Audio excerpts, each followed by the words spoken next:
Nah, pertanyaan saya ini, Ustaz. Orang yang selalu melihat Google itu, Ustaz, dia ambilnya dari sumbernya dari situ aja. Terus kadang kan berargumen di WA. Ya. Ini seperti apa, Bu ya? Ya? Itu aja mungkin. Terima kasih. Assalamualaikum warahmatullahi wabarakatuh. Orang yang tidak berguru langsung kepada ahlinya tidak mendapatkan satu benefit rohani yang disebut dalam hadis Abu Dawud. Apa kata Nabi? Nadrallahu mra'an. Allah beri nadrah. Nadrah ini nama lain dari nawwara. Allah beri cahaya yang memancar di wajah.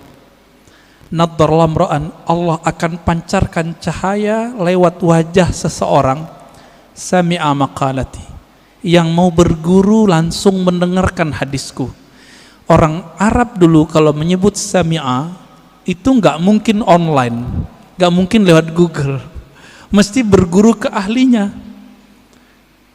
Nggak mungkin. Kenapa? Dulu disebut sama pasti hadir. Itu sebabnya Imam Syafi'i dulu tidak terima persaksian orang yang hadir di konser-konser musik yang musiknya ada kefasikan, ada penampilan orang buka aurat, ya, bukan lagunya sebenarnya ya, oleh Imam Syafi'i. Kenapa? Sami'ah, begitu kalimatnya, karena dia hadir mendengar itu dulu nggak mungkin lewat MP3.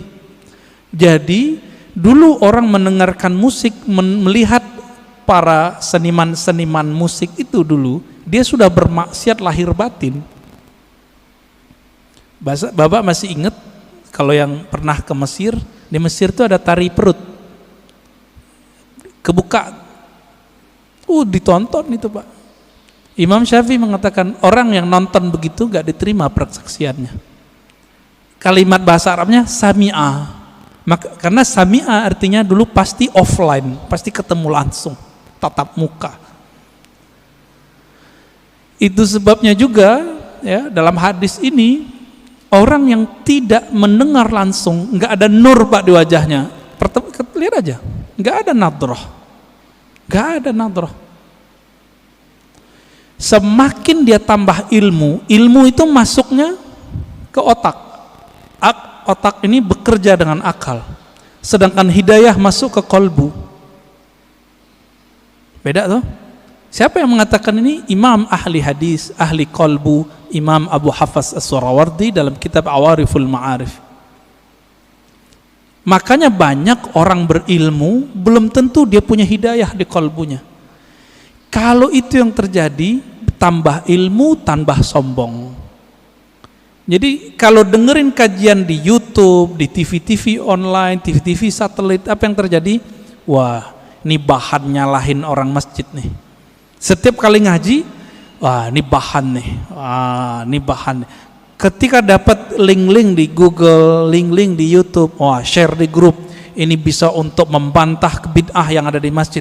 Jadi niatnya selalu untuk orang, bantah orang, bantah orang, bantah orang. Yang suka bantah dari dulu siapa? Dari semenjak alam semesta dicipta, iblis. Ya, yang suka bantah itu iblis Pak. Yang suka bantah itu iblis.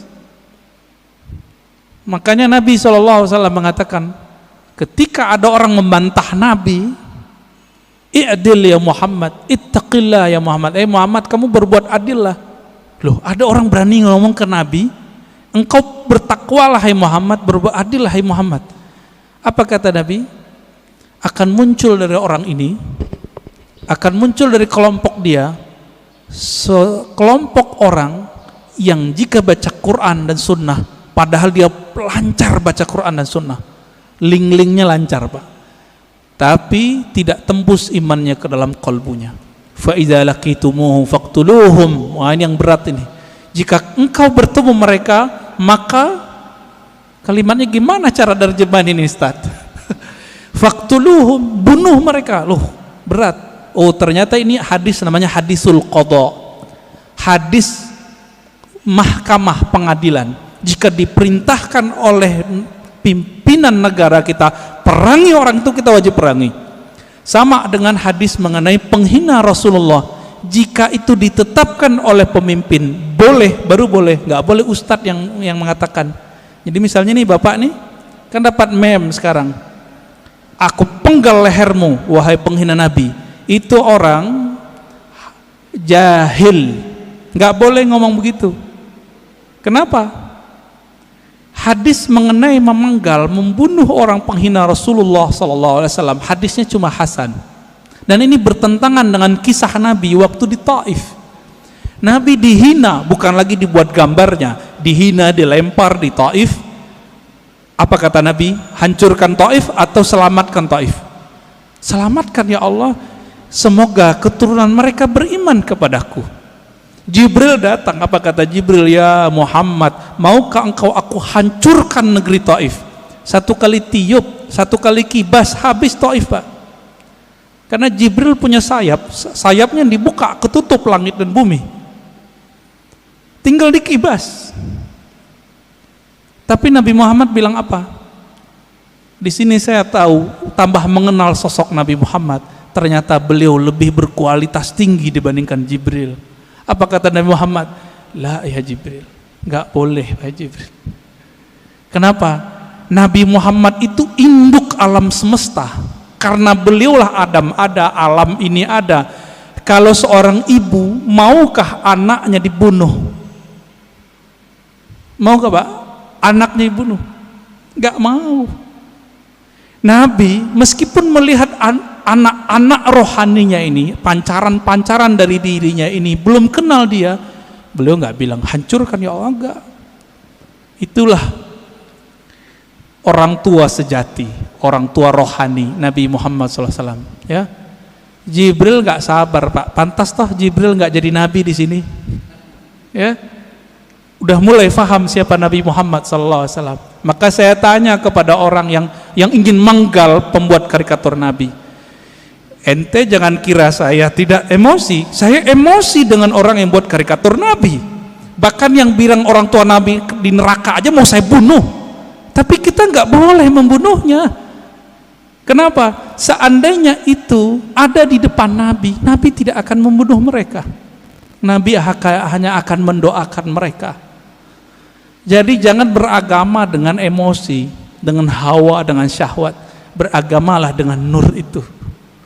Saya kalau tiap bahas tentang itu Pak, suara naik. Tapi kolbu bilang turunin lagi, turunin lagi. Ada ustadz bilang orang tua Nabi masuk neraka. Waduh, kebakar kita Pak. Apalagi yang keturunan Rasulullah kayak Habib Ges, Habib Lutfi, Habib. Perasaannya gimana Pak? Kakek ente masuk neraka gitu. Anak neraka, cucu neraka. Kira-kira gimana? Nggak punya perasaan mereka itu. Oh hadisnya sahih, iya ini hadis sahih secara sanad, matannya tidak. Ilmu hadis itu bukan hanya ilmu tahu ini sahih tidak sahih, tapi juga ilmu tentang matannya. Ilmu matan hadis, wajib belajar akidah. Maka ciri-ciri orang yang menyimpang dari ahlus sunnah, membaca hadis tidak dengan kaedah akidah ahlus sunnah, fikih ahlus sunnah, dan ilmu tasawuf ahlus sunnah. Menyimpang dari itu, jadinya kayak mereka itu kurang ajar sama Rasulullah Sallallahu Alaihi Wasallam.